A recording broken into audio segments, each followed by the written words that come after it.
बड़ी प्रसन्नता की बात है कि हमारे यहाँ वैक्सीन का ट्रायल प्रारंभ होने जा रहा है और पहले उसकी ट्रायल है, उसके बाद फिर आमजन के लिए। पर निश्चित रूप से कोरोना जो मानसिक विकार का, परेशानी का कारण बना हुआ है, उससे थोड़ी राहत और आत्मबल लोगों का बढ़ेगा। कोरोना एक वैश्विक महामारी है। 6 करोड़ लोग लगभग इससे अभी तक प्रभावित हो चुके हैं विश्व में और 14,25,000 लोग से ज्यादा विश्व में काल कवलित हुए। अपने भारत में भी 92 लाख पेशेंट हो गए। मध्य प्रदेश में अभी लगभग 1,98,000 लोग इस बीमारी में किसी न किसी रूप में प्रभावित हुए और 3,000 से के आसपास काल कवलित भी हुए। अभी वर्तमान में 13,742 एक्टिव केस हैं प्रदेश के अंदर। इसमें सर्वाधिक प्रसन्नता की बात यह है, ये तो आंकड़े थे, कि मृत्यु दर हमारी लगातार घटती जा रही है। मामले जो कुछ है खास इंदौर, भोपाल में ज्यादा है, बाकी नई जगह थोड़े अभी एक्टिव हुए हैं। उसमें रतलाम, विदिशा, शिवपुरी है, वो भी धीरे धीरे अब सफल हो जाएगा। पर निश्चित रूप से अब कोरोना के मामले में आज से जो वैक्सीन की ट्रायल होगी, हम सब लोग निश्चिंतता की ओर बढ़ेंगे।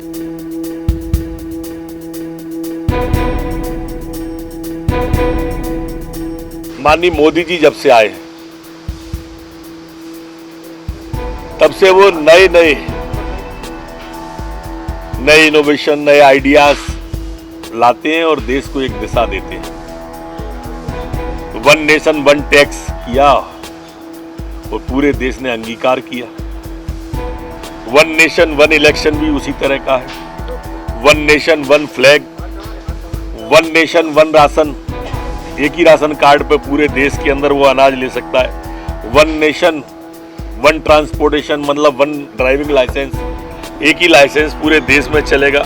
वन नेशन वन एजुकेशन, ये मोदी जी के आने के बाद ही सारी चीजें आई हैं। अनेक भाषा, अनेक वेश, फिर भी अपना एक देश, ये एकाग्रता, राष्ट्रीयता समाकेत होके आ गई है। और इसलिए मैं वास्तव में नवाचार के लिए माननीय मोदी जी का आभार व्यक्त करते हैं। और ये जो चुनाव है, ये चुनाव भी इसी तरह का है। आप कल्पना करिए कि पार्षद से लेके सांसद तक अगर एक ही मतदाता सूची होगी, पंचायत से लेके पार्लियामेंट तक अगर एक ही मतदाता सूची होगी, तो कितना खर्च बचेगा। हम सब, मैं उस समिति का अध्यक्ष रहा हूं जब पहले ये विषय आया था मध्य प्रदेश का। विविधताओं में एक ये भी है कि चुनाव ही चलते रहते हैं 5 साल। लोकसभा का हटा तो विधानसभा आ गया, विधानसभा का हटा तो नगर निगम नगरपालिका आ गए, नगर निगम नगरपालिका हटी तो पंचायत जनपद जिला आ गए, वो हटी तो फिर मंडी आ गई, मंडी हटी तो सहकारिता आ गई, सहकारिता हटी तो जल उपभोक्ता आ गई। चुनाव ही चलते रहते हैं, आचार संहिता रखती रहती, तो विकास प्रभावित हो जाते हैं। एक भ्रामक स्थिति पैदा होती है। इसलिए one nation one election Modi ji का जो सोच है, वो वास्तव में बहुत अच्छा सोच है, अनुकरणीय सोच है, आदरणीय सोच है।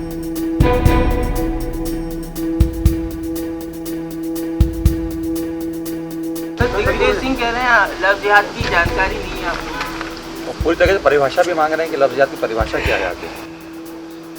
परिभाषा बहुत साफ है, जो लव जिहाद की तरफ ले जाए उसके खिलाफ हम ये लेके आ रहे हैं धर्म स्वातंत्र विधेयक। कांग्रेस को अपनी स्थिति जरूर स्पष्ट करना चाहिए कि वो इस धर्म स्वातंत्र विधेयक का विधानसभा में विरोध करेगी या सपोर्ट करेगी आने वाले सत्र में। ये इस पर क्यों नहीं बोल रहे वो लोग? ऐसी दो मुंह नीति आपको कोई पार्टी की मिलेगी ही नहीं। जो लोग तिरंगे का विरोध करते हैं उनके साथ मिलकर चुनाव लड़ रहे हैं, वो कहते हैं कि हम उनके साथ नहीं है। अरे भाई, आप स्पष्ट तो करो कि आपकी नीति क्या है। देश के अंदर भ्रम की स्थिति में अगर कोई जी रहा है तो वो कांग्रेस और कांग्रेस के नेता है।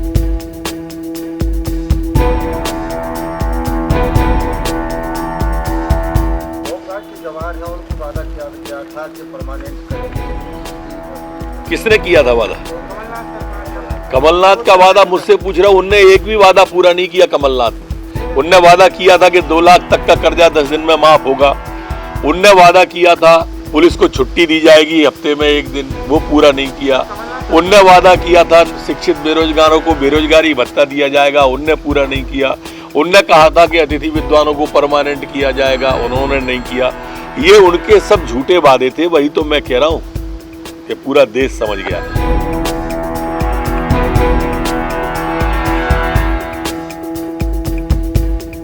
जो माफिया हैं, भूमाफिया हैं, नक्सलाइड हैं, अतिक्रमणकारी हैं, गुंडे हैं, इनके खिलाफ अभियान जो चला रहे हैं उसकी भी उन्होंने तारीफ की थी। उन ढोंगी लोगों को जो धर्म की आड़ में, चाहे वो देवास का प्रकरण हो, नरसिंहपुर का हो या इंदौर का, इस तरह के बाबा हैं जो होते कुछ हैं, दिखते कुछ हैं, करते कुछ हैं, ऐसे लोगों के खिलाफ भी कार्रवाई हम लगातार कर रहे हैं।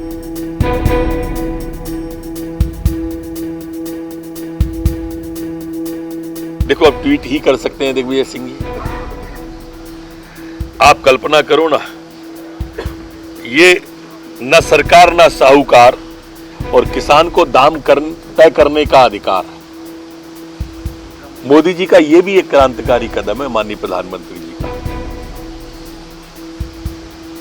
आय को दुगनी करना किसान की को, यही तो मूल विषय है।